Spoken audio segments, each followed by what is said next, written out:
জেলার মানুষেরা মনে রেখে দেবেন, এই দুনিয়া আল্লাহ তোমার আমার জন্য চিরস্থায়ী করেনি।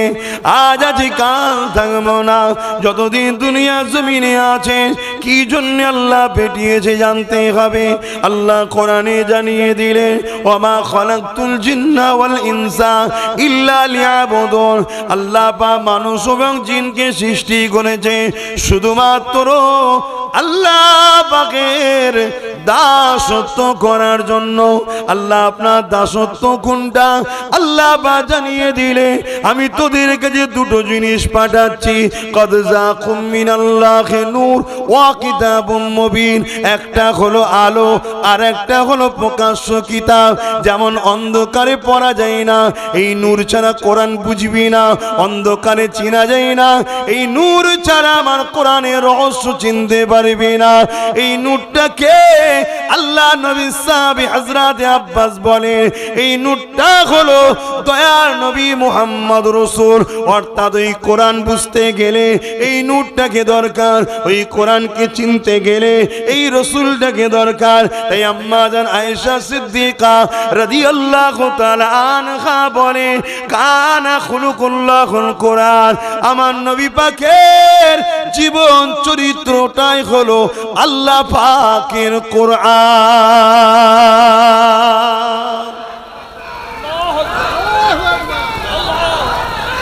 আল্লাহ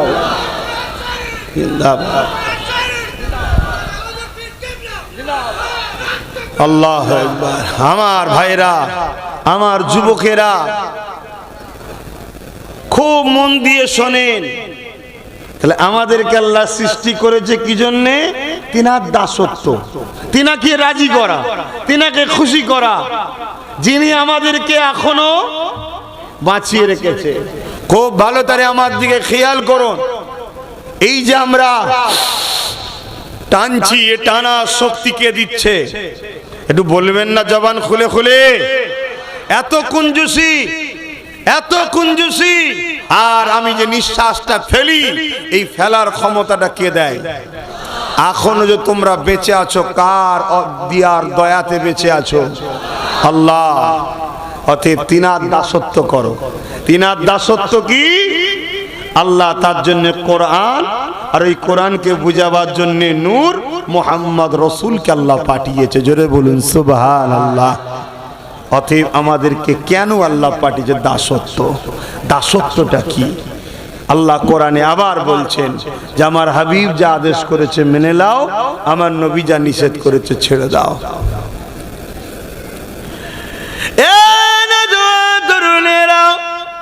যদি তুমি আমি দুনিয়া ও আখিরাতে শান্তি চাই, আমার রাসূলুল্লাহকে মডেল করে নাও, আমার নবীকে আইডল মেনে নাও, আমার নবীর সুন্নাত অনুযায়ী জীবন করো, আমার নবীকে ফলো করো, তবেই তুমি আমি কামিয়াবি হব। এ যুবকেরা, তরুণীরা, বাপেরা, কেন আল্লাহ কোরআনে জানিয়ে দিলে, লাকাদ কানা লাকুম ফি রাসূলিল্লাহি উসওয়াতুন হাসানা। এ দুনিয়ার মানুষেরা, আমি আল্লাহ তোমাদের জন্য আমার হাবিবকে মুহাম্মদ রাসূলকে মডেল করে পাঠিয়েছি। তোমরা নামাজ পড়বে, আমার নবীকে দেখো, তোমরা রোজা রাখবে, আমার নবীকে দেখো, তোমরা হজ করবে, আমার নবীকে দেখো, তোমরা সংসার করবে, আমার নবীকে দেখো। এক কথায় তোমার জিন্দেগির প্রতিটা মুহূর্তে মুহাম্মদ রাসূল থাকবে মডেল হিসাবে, অন্য কেউ থাকবে না। মুহাম্মদ রাসূলকে ফলো করো। তোমার ধর্মনীতি মুহাম্মদ রাসূল যেভাবে বলেছে, তোমার অর্থনীতি মুহাম্মদ রাসূল যেভাবে বলেছে, তোমার রাষ্ট্রনীতি মুহাম্মদ রাসূল যেভাবে বলেছে, তোমার রাজনীতি মুহাম্মদ রাসূল যেভাবে বলেছে, তোমার পরিবার নীতি মুহাম্মদ রাসূল যেভাবে বলেছে, বলেছে, তোমার প্রতিবেশী নীতি মুহাম্মদ রাসূল যেভাবে বলেছে, যদি তুমি জাহান্নামকে বিশ্বাস করো, যদি তুমি কবরে যাবে বিশ্বাস করো, তুমি যদি আখিরাতকে বিশ্বাস করো, তাহলে তোমার লাইফ স্টাইলকে চেঞ্জ করো, তোমার উঠা বসা চাল চলো, কথাবার্তা, জিন্দগির প্রতিটা মোড়ে মোড়ে, প্রতিটা জায়গায় জায়গায় মুহাম্মদ রাসূল তোমার যেন মডেল থাকে। মনে রাখবে, তবেই তোমার জন্য কবরটা হবে বেহেশতের একটা বাগান, এবং পরকাল তোমার জন্য আল্লাহর দয়ার জান্নাতটা হয়ে যাবে। আর এর বাইরে যদি চলো, মনে রাখবে এই পৃথিবীতে কুকুরও বেঁচে আছে, তোমার বাঁচার কুকুরের বাঁচার মধ্যে কোনো পার্থক্য নাই। ভাষা খারাপ লাগলে কিচ্ছু করার নেই, কিচ্ছু করার নেই। কেন আমি আমেন আল্লাহর গোলামি করতে এসেছি, আল্লাহর দাসত্ব করতে এসেছি। এখানে কাউকে তেল দিয়ে কথা বলতে এসিনি, আর কারো পক্ষে গুণ গাইতে এসিনি। তোমার বাঁচা কুকুরের বাঁচার মধ্যে কোনো পার্থক্য নেই। সেও খায়, তুমিও খাও, সেও ঘুমোয়, তুমিও ঘুমো, সেও ডাকে, তুমিও ডাকো, তারও কষ্ট হয়, তোমারও কষ্ট হয়, তারও দলবল আছে, তোমারও আছে। কিন্তু মনে রাখবে, যে আমেনার লালকে প্রতিটা নিঃশ্বাসে নিঃশ্বাসে চলার পথে নিজের মডেল বানিয়ে নিয়েছে, সেই হলো আমার আল্লাহর কাছে শ্রেষ্ঠ মখলুক। সেই তাজকে বাঁচিয়ে নিয়ে যাচ্ছে আল্লাহ, তার জন্যই রেখেছে মেহমান খানা জান্নাত। জোরে বলুন সুবহানাল্লাহ।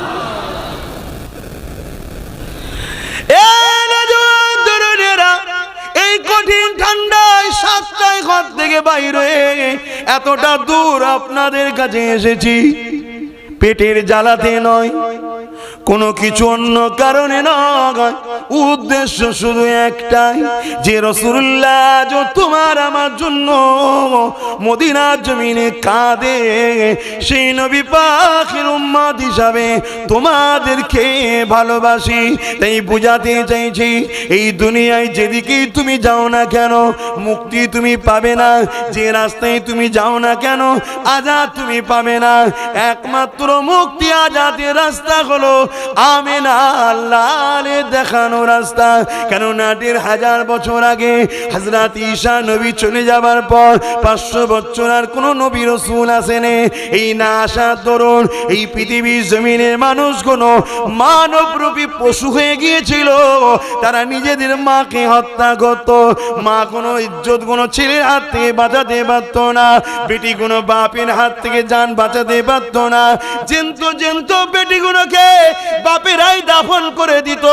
এই পৃথিবীর চরিত্র এত খারাপ হয়ে গিয়েছিল, এতিম গুনোর গলায় বেড়ি দিয়ে, গরিব গুনোর গলায় দড়ি বেড়ি দিয়ে বাজারে নিলামে তোলা হতো, তাদেরকে কেনা বেচা হতো। মক্কার জমিনেও কাজের একটা মেলা হতো, পৃথিবীর মানুষ সেখানে সমবেত হতো। সেখানে গরিবের নারী বিক্রি হতো, ধনী লোকরা কিনে নিয়ে যেত, ওই নারীকে ভোগ করত। ওই নারীর গর্ভে যখন সন্তান আসতো, ওই নারীকে তারা মেরে দিত, হত্যা করে দিত। এ যুবকেরা, আজ যেমন পৃথিবীর দাদা আমেরিকা, তখন দাদা ছিল রামন করে রোম। ওই রোম শিক্ষতার নামে অসভ্যতা বর্বর ছিল। বড় বড় স্টেডিয়াম তৈরি করে ওই গ্যালারির মধ্যে তারা ভিআইপিরা বসে বসে হাততালি দিত, আর গরিবের ছেলেগুলোকে মাটি নেপিয়ে দিত। এমন করে বাঘ ছেড়ে দিত, বাঘের সঙ্গে তাদেরকে কুস্তি লড়তে হতো। তারা লড়াই করে পারতো না, বাঘের থাবায় তারা মারা যেত। ধনীরা বড় আনন্দ করত। এই ছিল পৃথিবীর চরিত্র। এক কথায় পৃথিবী ধ্বংসের দিকে চলে গিয়েছিল।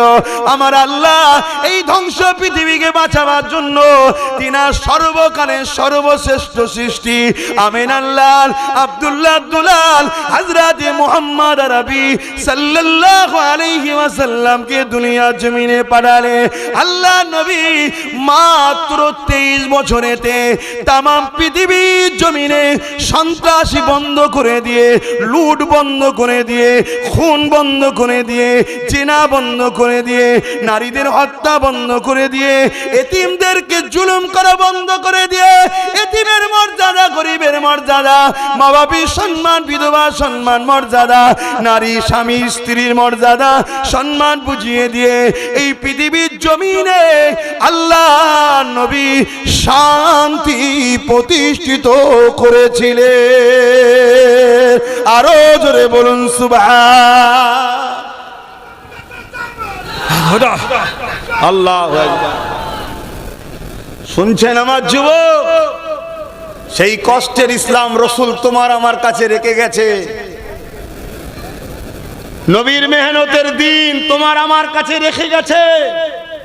আল্লাহ নবী বললেন, আমি তোমাদের কাছে তিনটে জিনিস রেখে যাচ্ছি। কটা? আওয়াজ দিয়ে বলুন। একটু কষ্ট দিচ্ছি নাকি? হাত তুলে বলুন কটা জিনিস, দেখিয়ে বলুন কটা জিনিস। আমি সবাইকে বলছি, সবাই হাত তুলে বলুন কটা। বাকিগুলো কি কম শুনছেন? কানে কানে কম শুনছেন না খোদার মার হয়েছে? হাত তুলে বলুন কটা জিনিস। সবাই হাত তুলে লম্বা করে। হাত নামান। ছেলে খেলা করার জায়গা নয় এটা। বাপের নাম ভুলে যাবে মরে যাওয়ার পর কবরে। মস্তানি হচ্ছে, গ্যাবিট। হাত তুলবনি, প্রেস্টিজে লাগছে। ঠান্ডা বেরিয়ে যাবে কবরে ঢুকলে। কবরে ঢুকার আগে দুনিয়ায় বিছানায় যদি 10 বছর ফেলে রাখে না, অতি সাইজ হয়ে যাবে। বিবিও লাথি মারবে, ছেলেও লাথি মারবে। বুড়ো মরছিনি কেন? কথা বুঝছেন না, বোঝেন না? বুড়ো বলতে বাপের কথা বলছিনি। ছেলের কাছে বাপ বুড়ো হয়ে যায়, তখন হাড়ে হাড়ে বুঝবে যে হুজুর কি বলছিল। ভালো না লাগে দূরে থাকবে, আসবে না। 10টা থাকুক, নবীর প্রেমিক থাকুক, সলিড থাকুক। কেন ইসলামে অল্পতেই কামিয়াবি হয়, এক গাদাতে কামিয়াবি হয় না। যুগে যুগে আমরা কামিয়াবি হয়েছি অল্পতে। আমরা বদর শুনেছি দেখিনি, আমরা ওহদ শুনেছি দেখিনি। কি গো, ভুল বলছি নাকি? তাহলে কটা জিনিস রেখে গেছে রসুল? বলুন হাত তুলে কটা। জোরে জোরে লম্বা করে বলুন কটা। প্রথম নম্বর কালামুল্লাহ বা কিতাবুল্লাহ, কোরআন শরীফ। দ্বিতীয় নম্বর কি? সুন্নাতে রাসূলি, নবীর সুন্নাহ। নবীর সুন্নাহ কি? নবী যেটা করেছে। 3 নম্বর কি? ও আহলে বাইতি, নবীর আহাল, নবীর পরিবার, নবীর খানদান, নবীর বংশ। এই 3টে জিনিস রাসূল রেখে গেছে। কিয়ামত পর্যন্ত এই 3টে থাকবে।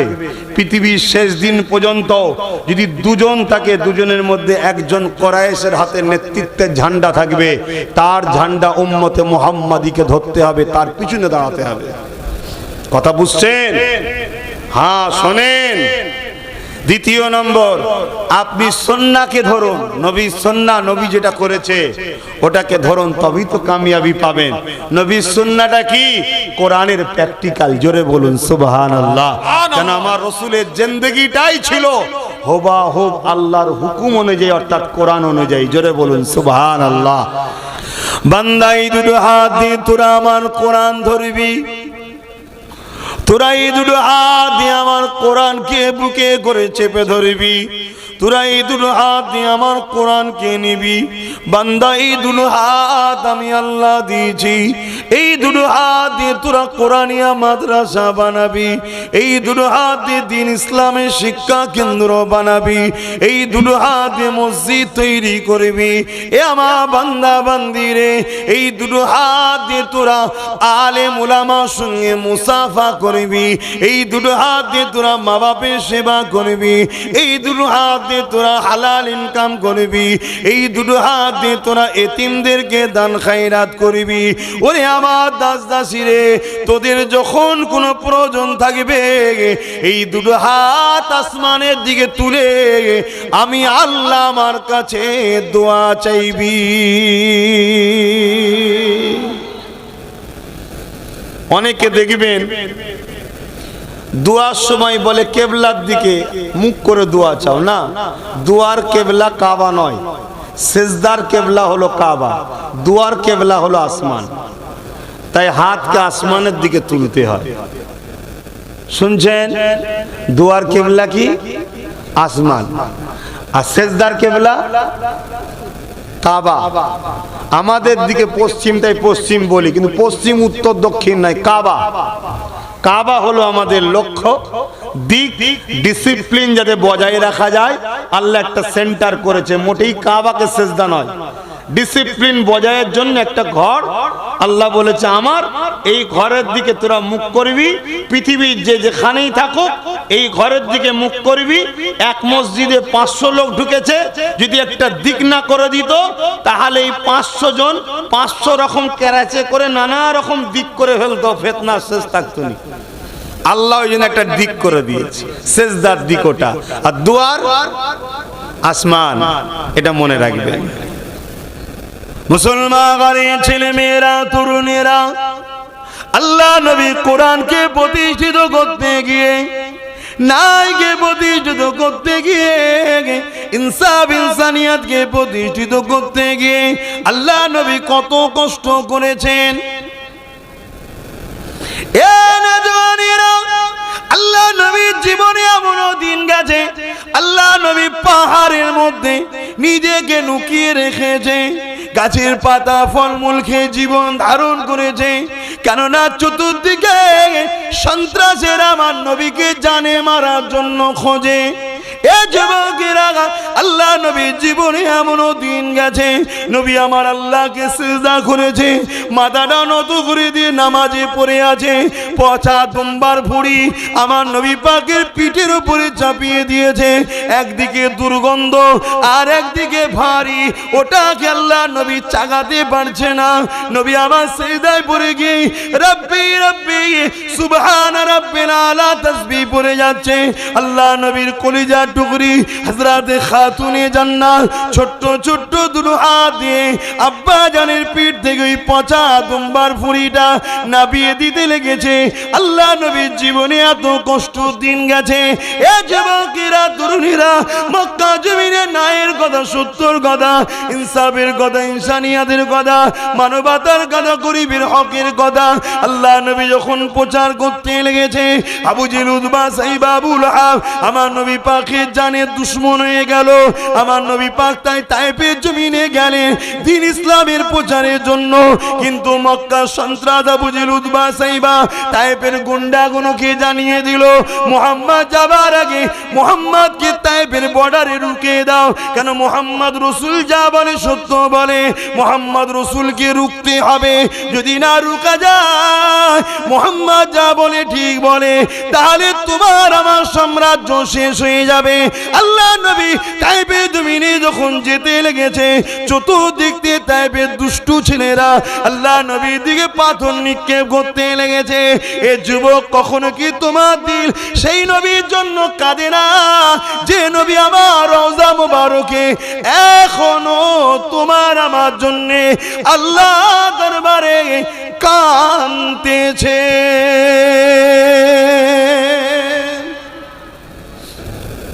কখনো দিল কাঁদে, কখনো মনে পড়ে সেই রসুলের কথা?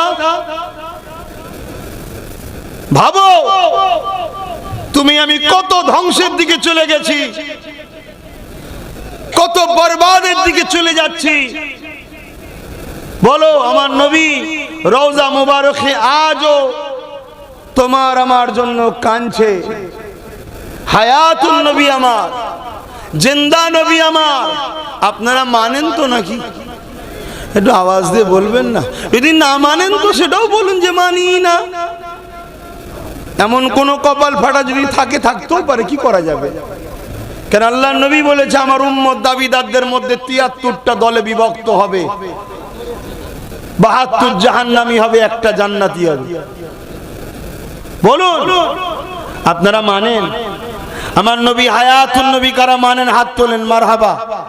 নারে তাকবীর, নারে দিবে কোরআন ও সুন্নাহ, কোরআন ও সুন্নাহ, দ্বীন ইসলাম, নারে দিবে। আমি প্রথমেই বলেছিলাম না, একদল মুনাফিক সমাজে ঘুরে বেড়ায় আমাদের ঈমানকে লুটার জন্য।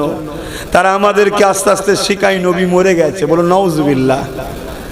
এই ভারতবর্ষে একটা মাদ্রাসা আছে, দারুল উলুম দেওবন্দ, নাম শুনেছেন কি জানি না। সত্যি বলতে অনেক বড় শিক্ষা প্রতিষ্ঠান। ওই মাদ্রাসার যিনি প্রতিষ্ঠাতা মৌলানা কাসেম নানতুবি সাহেব, তিনি একটা কিতাব লিখেছে। এই কিতাবের মধ্যে লিখছে আমার নবী পাক সাল্লাল্লাহু আলাইহি সাল্লাম হায়াতুন নবী, এই জন্যই তো নবীর বিবিদের বিবাহ করা হারাম। কেন? তালাক তো পড়েনি, তিনি তো হায়াতে আছে। কারো স্বামী থাকা অবস্থায় সেই বিবিকে কখনো নেকা করা যায়? নবী তো হায়াতে আছে, তেনার স্ত্রীর নেকা এখনো রয়েছে। জোরে বলুন সুবহানাল্লাহ। শুধু আমি বলছি তা নয়, যত পৃথিবীর বুকে হক উলামা রয়েছেন, শাহ ওলিউল্লাহ মুহাদ্দিস দেলভি, আব্দুর রহিম মুহাদ্দিস দেলভি, আব্দুল আজিজ মুহাদ্দিস দেলভি, ইনাদের সবার আকীদা আল্লাহর কোরআন বলছে নবী হায়াতুন নবী। জোরে বলুন সুবহানাল্লাহ। সেই নবী পাক আজ তোমার আমার জন্য কাঁদছে, কিন্তু তুমি আমি কি করলাম বলো? তুমি আমি কি করলাম? আহা, যদি এইভাবে থাকো আমার আল্লাহ কিন্তু তোমাকে আমাকে শেষ করে দেবে। এইভাবে যদি থাকো, কেন অনেক কষ্ট করেছে আমার রাসূল এই দিনকে প্রচার করতে গিয়ে। কিতাবের মধ্যে আছে তায়েফের জমিনের মানুষরা আমার নবীকে এত মারলেন, আল্লাহ নবী অজ্ঞান অচৈতন্য হয়ে পড়ে রইলেন, পুরো শরীর দিয়ে রক্ত ঝরছে। দুষ্টু বেঈমানেরা এসে আমার নবী পাকের নাক মোবারকে হাত দিয়ে দেখছে জিন্দা আছে কিনা। আহা, তার উপরে আবার কিছুটা মেরে তারা চলে গেল। কিসের জন্য? আল্লাহ নবী কি করেছে? আল্লাহ নবী বলেছে মালিক একজন, তিনি আল্লাহ। আল্লাহ নবী বলেছে গরিবের উপরে জুলুম নয়। আল্লাহ নবী বলেছে নারী হত্যা বন্ধ করো। আল্লাহ নবী বলেছে এতিমদেরকে সাহারা দাও। আল্লাহ নবী বলেছে বিধবাদের মর্যাদা দাও। আল্লাহ নবী বলেছে গরিবকে খানা খাওয়াও, বস্ত্রহীনকে বস্ত্র দাও, অসহায়কে আশ্রয় দাও। আল্লাহ নবী বলেছেন এ জালিম শাসকেরা, তোমরা প্রজাদের উপরে জুলুম করো না, তোমরা প্রজাদেরকে নিরাপত্তা দাও, তাদের অধিকার দাও। আল্লাহ নবী বলেছেন কি কি বলেছেন?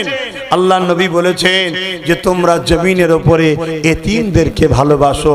যারা এতিমের মাথায় হাত বুলাবে তারা আমি রাসূলুল্লাহ আমার মাথায় যেন হাত বুলালো। জোরে বলুন সুবহানাল্লাহ। দুঃখের সাথে বলতে হয় মাদ্রাসায় যত গরিবের ছেলেগুলোকে পাওয়া যায়, ঠিক না? মাদ্রাসায় যত গরিবের ছেলে পাওয়া যায়, বেশিরভাগ শতকরা 100টা ছেলে থাকলে 95টা গরিবের ছেলে। মনে একটু বাড়ালে ভালো হতো, চলো আচ্ছা 99। মৌলানা সাহেব জান বলছেন 99টাই, ভুল কিছু বলেন, হাকিকাত। কিছু কিছু জায়গায় 100-100ই হবে, তাই 99টা হলো গরিবের ছেলে। তবে আলহামদুলিল্লাহ শুনে রাখেন, বৃদ্ধা আশ্রমে যদি 99টা বাপ মা পাওয়া যায়, গরিবের নয় বড় লোকের ছেলের বাপ মা পাওয়া যায়। বলুন আল্লাহু আকবার, বলবেন আল্লাহু আকবার। মৌলী সাহেব আর ভালো লাগছে না আমাদের ঘরে? হ্যাঁ শোনেন, সার্টিফিকেটের দরকার আছে, স্কুল কলেজ ভার্সিটিতে যাওয়ার দরকার আছে। কেন? সার্টিফিকেটে পেট চলে। সার্টিফিকেটে কি চলে? পেট চলে। আর মাদ্রাসায় এখানটা শান্তি পাওয়ার শিক্ষা দেওয়া হয়। জোরে বলুন সুবহানাল্লাহ। ভালো মানুষ মাদ্রাসায় বানানো হয়। এই প্রত্যেকটা নিউ জেনারেশন যুবককে বলবো, আল্লাহ আপনাদের যার যার ছোট ছোট বাচ্চা দিয়েছে, ওই বাচ্চাগুলোকে মাদ্রাসাতেও পাঠান, স্কুলেও পাঠান। আপনার বাচ্চা কোরআনও শিখবে, ডাক্তারও হবে। আপনার বাচ্চা কোরআনও শিখবে, জজও হবে। আপনার বাচ্চা কোরআনও শিখবে, পুলিশ হবে। আপনার বাচ্চা কোরআনও শিখবে, ভালো ভালো রাজনীতির নেতা হবে। মনে রাখবেন, আপনার বাচ্চার অন্তরে যদি আল্লাহ ও রাসূল থাকে, ওই ডাক্তার কখনো বাপ বুড়ো হলেও বাপের পা টিপা বন্ধ করবে না। আর তোমার বাচ্চা যদি শুধু ডাক্তার হয়, আল্লাহ ও রাসূল যদি না থাকে, বুড়ো বয়সে তোমাকে বৃদ্ধাশ্রমে দিয়ে আসবে। দুটোই দরকার আছে, ইসলাম নিষেধ করেনি। আর আজকের দিনে বিশেষ করে আমাদের তো দরকার। মুর্শিদাবাদের তো অর্ধেক মানুষ বাইরে বাইরেই কাটিয়ে দিচ্ছে। তুমি কি চাইছো তোমার ছেলে বাইরে ঘুরবে? একবেলা খাওয়া কমাও, ছেলেগুলোকে শিক্ষিত করো। একবেলা খাওয়া কমাও, ছেলেগুলোকে আল্লাহ ও রসুল দিলে দাও, আর ডাক্তার, উকিল, জজ, ডিএম, পুলিশ, আইপিএস অফিসার সব বানাও। আর যদি বলো না হুজুর তোমার কথা রেখে দাও, কোন রকম দুবেলা ডাল ভাত হলেই হলো, মনে রেখে দিও তোমারটা যদিও গোলেমালে চলে যায়, তোমার ছেলের চলবে না। কোন শিখিয়েছি কোন স্কুল কলেজ থেকে নয়, এটা রাসূলুল্লাহর কারখানা থেকে শিখেছি, মাদ্রাসা থেকে শিখেছি, যে গরিবকে যে খানা খাওয়াবে আল্লাহ তাকে জান্নাতের খানা খাওয়াবে। জোরে বলুন সুবহানাল্লাহ। এটা আমার নবীর মাদ্রাসায় পাওয়া যায়, এটা নবীর দিনের কারখানায় পাওয়া যায়। আর অন্য জায়গায় এসব শেখানো হয়নি, শেখানো হয়নি বলেই তো আজকে গরিবকেই বেশি করে লুটছে একদল মানুষরা, লুটছে না লোটেনে। ওই জন্য বলবো আপনার ছেলেকে মাদ্রাসাতেও দেন, শুধু দুনিয়ার ফায়দা নয়, দুনিয়ার ফায়দা নয়, কিয়ামতের দিনে একজন হাফেজে কোরআন, এই যে আগে পাগড়ি নিল না, আল্লাহ ওই ভাইকে যেন হাফেজে হাক্কানি বানান, বলুন আমিন। দুঃখের সাথে বলতে হয়, এ কথা সমাজে বলার নয়, তারপরও সজাগ করার জন্য বলছি। দুঃখের সাথে হাফেজ দুই ধরনের আছে, আলেম দুই ধরনের আছে, একটা হলো আল্লাহ ও রসুলের পক্ষে, আর একটা হলো শিক্ষা অর্জনের পরে দুনিয়ার তাগুদি শক্তির পক্ষে চলে যায়, জুলুমের পক্ষে চলে যায়। হাফেজ হাক্কানি যারা, তারা হলো আল্লাহ ও রসুলের পক্ষে, তাদেরকে আল্লাহ এত সম্মান দিয়েছে, কিয়ামতের দিন 70 জন এমন লোক, কতজন একটু সংখ্যাটা বললে অসুবিধা হবে, 70 জন এমন লোক যাদেরকে আল্লাহ জাহান্নাম ঘোষণা করে দিয়েছে, যাও জাহান্নামে। কিন্তু এই হাফেজে কোরআন দাঁড়িয়ে যাবে, গিয়ে বলবে আল্লাহ উনি আমার বাড়ি থেকে ভাত দিত, উনি আমার মাদ্রাসার বোর্ডিং খরচ দিত, উনি আমার মাদ্রাসার পাখা করে দিয়েছিল, আল্লাহ এরাই সহযোগিতা করেছিল, তাই তোমার কোরআনকে সিনায় রাখতে পেরেছিলাম, এরা ওসিলা। আল্লাহ আমি একা যে কোরআনকে রেখেছি তা নয়, এই কোরআনকে রাখার জন্য এরা ওসিলা ছিল। এমন 70 জন করে এক একজন হাফেজে কোরআনের সাথে আল্লাহ জান্নাত দেবে। জোরে বলুন সুবহানাল্লাহ। আরো জোরে বলা যাবে না সুবহানাল্লাহ? নারে দিবে, নারে দিবে। কোরআন ও সুন্নাহ, কোরআন ও সুন্নাহ।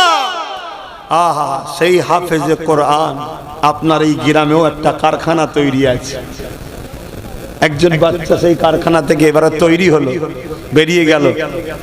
তাই তো কবি কবির ভাষায় বলছে, পৃথিবীতে যদি আগুন লেগে পুড়ে যায় সমস্ত বইয়ের দোকান, পৃথিবীতে যদি আগুন লেগে পুড়ে যায় সমস্ত বইয়ের দোকান, তথাপিও বিশ্ব থেকে মুছবে না পবিত্র আল কোরআন। সমস্ত কিতাবগুলো যদি পুড়ে যায় আগুন লেগে পৃথিবীতে, কোরআন মুছবে? হাফেজরা পড়বে, উলামারা লিখে দেবে। জোরে বলুন সুবহানাল্লাহ। সেই কারখানা তৈরি হয়েছে আপনার গ্রামে, কত ভালো কথা। সেই উদ্দেশ্য করে এই মাহফিল, আল্লাহ কবুল করবেন, আল্লাহুম্মা আমিন। ঠান্ডা লাগছে না একটু বলবো? কারা কারা শুনতে চান না হাত তুলুন। এতক্ষণ ধরে এই শুনলেন, হ্যাঁ, মহব্বত এখানেই শেষ। এত ভালোবাসাই বললাম, ঠিক আছে, একটু মাইন্ডটা ফ্রি হয়ে গেল না? চিন্তা করার কিছু নেই। আমাদের রব হলো রব্বুল আলামিন, আর আমাদের নেতা হলো রাহমাতাল লিল আলামিন। জোরে বলুন সুবহানাল্লাহ। আমরা বলি না আল্লাহ আপনার রহমতের ওসিলায় আমাদেরকে জান্নাত দিন, বলি না? আল্লাহর রহমতটা কি? আল্লাহর রহমত হলো মুহাম্মদ রাসূল। জোরে বলুন সুবহানাল্লাহ। ওয়া মা আরসালনাকা ইল্লা রাহমাতাল লিল আলামিন। যা রহমত, আমি আপনাকে দুনিয়ায় পাঠালাম। জোরে বলুন সুবহানাল্লাহ। হায় হায় হায় হায় হায়। নবী চিনলে নে, মুসলিম দাবি করো। নবী চিনলে নে, নামাজি বলো। নবী চিনলে না, হাজি বলো। একদিন উমর ফারুক কাবা শরীফে গেছে, আর হযরতে মাওলা আলী শেরে খোদাও রয়েছে। হযরত উমর ফারুক হাজারে আসওয়াদে চুমা দেবে, দিবার সময় বলছে পাথর তোকে আমি চুমা দিতাম না যদি আল্লাহ রসুলের ঠোঁট তোকে না লাগতো, তুই আমার ভালো করতে পারবি না, ক্ষতিও করতে পারবি না। হযরতে মাওলা আলী পাশে ছিলেন। হযরতে আলীকে বলুন বলুন এলেমের দরজা, জোরে বলুন সুবহানাল্লাহ। আল্লাহর নবী বলেন আমি এলেমের শহর আর আলী হলো ওই শহরের দরজা। আর তাই তো হযরতে আলী বলেছিলেন এ নবীর সাহাবারা শোনো, রাসূলুল্লাহর কাছে একবার গেলে আমার কাছে দুবার আসতে হবে, জোরে বলুন সুবহানাল্লাহ। এই বিচার রাসূলের কাছে গেলেন, হুজুর আপনার জামাই বলছে কি? আপনার জামাই হযরত আলী হুজুর রাসূলের তো জামাই, আপনার জামাই বলে কি?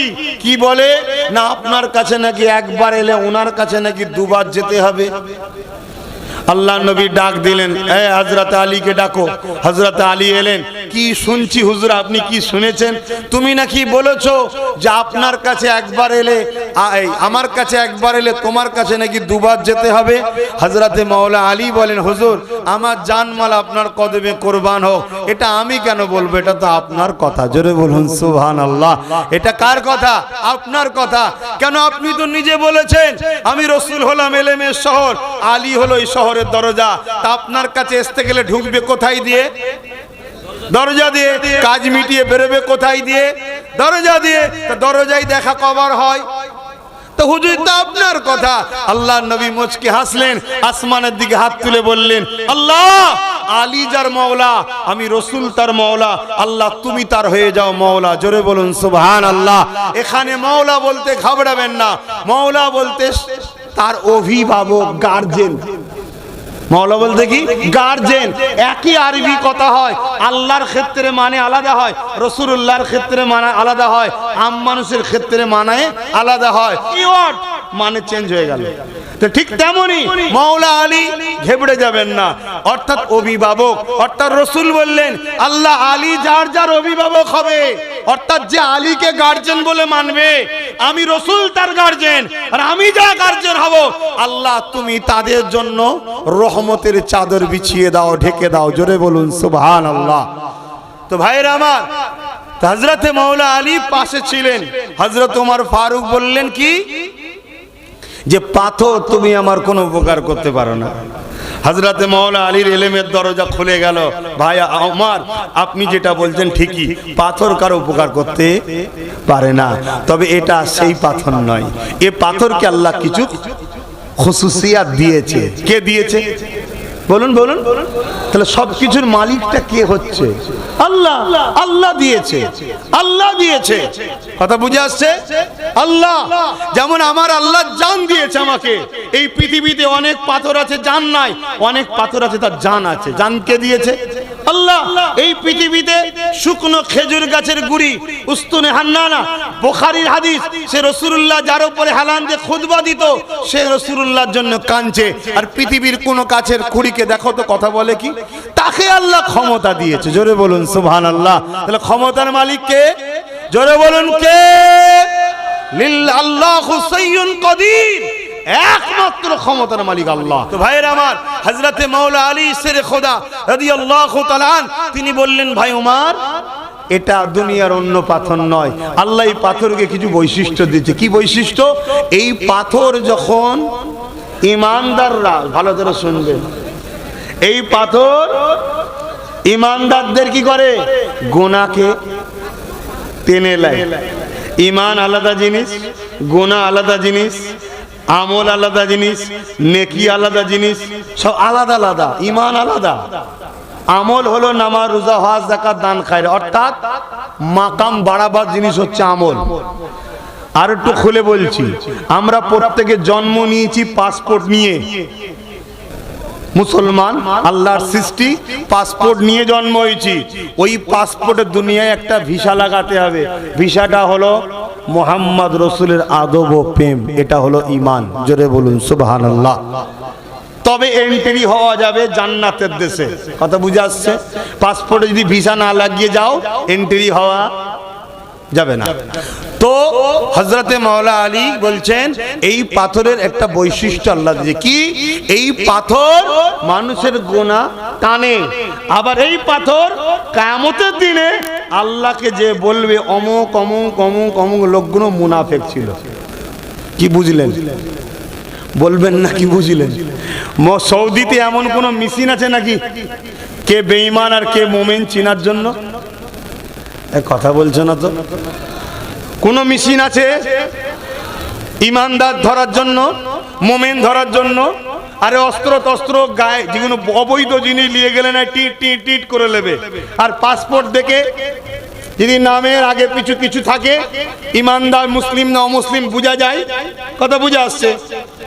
সেটা আলাদা জিনিস, কিন্তু কার ভেতরে ঈমান আছে কার ভেতরে নাই এটা কি ওই কোনো মেশিন দ্বারা ধরা যায় না। আল্লাহ ওই পাথরকে বসিয়ে রেখেছে, ওই হাজারে আসওয়াদকে আল্লাহ মেশিন করেছে।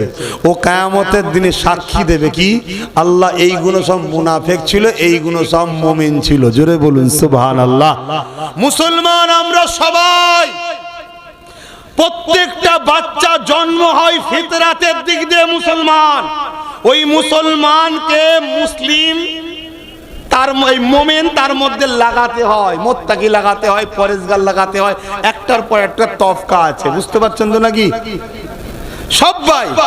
তো সেই জায়গাতে আমার রাসূলের প্রেম ভালোবাসা আদব এটা হলো ঈমান। জোরে বলুন সুবহানাল্লাহ। আর নবীর একটা নাস শরীফ পড়ছি, আপনারা একটু মন দিয়ে শুনুন। বারে বারে ভাবি একা বসে নিরালাই রে, পাখি হলে উড়ে যেতাম সোনার মদিনায় রে, সোনার মদিনায় রে। সবাই আমার সঙ্গে বলো।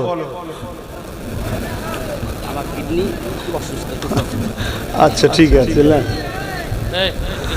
সবাই বলেন। বারে বারে ভাবি একা বসে নিরালাই রে,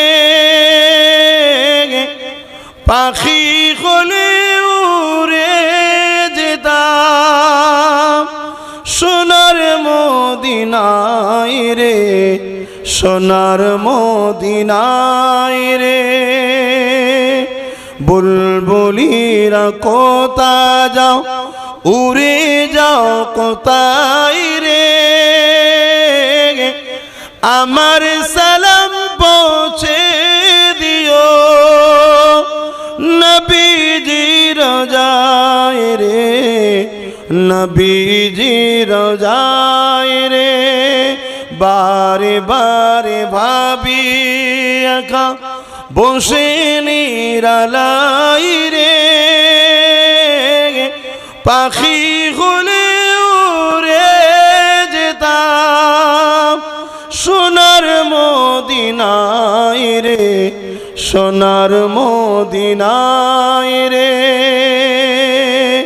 রহম করো ও গো আল্লাহ, ও হৃদয়াময় রে,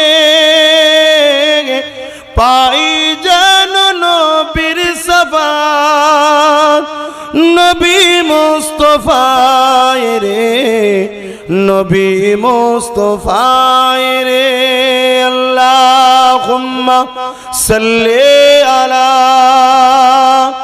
সাইয়্যিদিনা, জোরে জোরে বলেন।